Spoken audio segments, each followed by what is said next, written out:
За нэг тэр гадаадаас ажиллах хүч оруулж ирэхдээ танахаас ус нэг бичиг зачиг хувийн хвшлүүд баха өгөөл байгаа юм байлээ. Тэгээ ер нь яг аль улсаас одоо миний бол сонсноор бол Филиппин, Вьетнам гэл олон улсын нэр дуулдаад байгаа. Энд чинь нөгөө яг бас бодлоготойгоо хэр нийцэж байгаа вэ?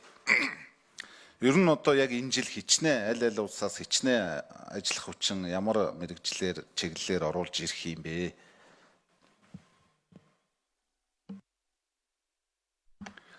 За, хосоор гишүүний нэмэлт асуултанд хариулъя. Их хамгаалалтын сайд.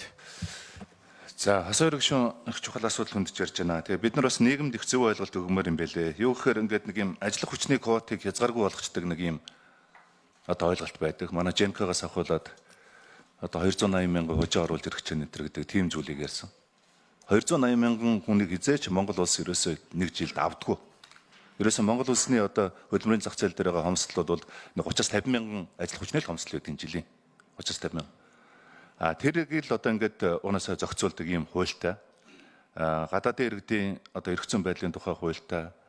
За ингээ энэгээр бол одоо нийт хүн амын одоо 1% төрөхгүй хязгаартай шүү дээ бид нар 1% төрөхгүй.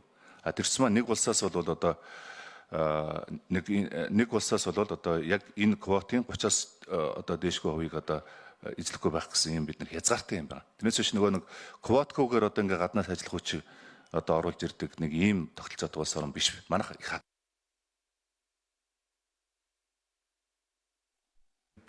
За, их хамгаалалтын сайд.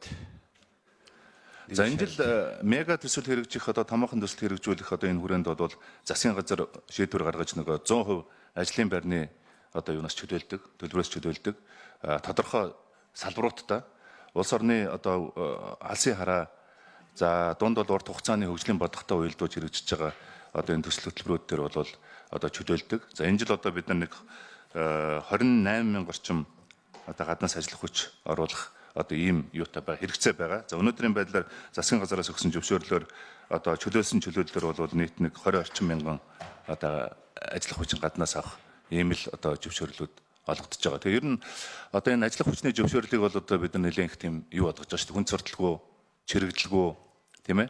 Одоо зарим салбарууд дээр бол одоо ямар ч байсан квоттой багтаагаад ажиллах хүчнээ оруулж ирэх энэ зөвшөөрөл бол олгогдож байгаа. Тийм.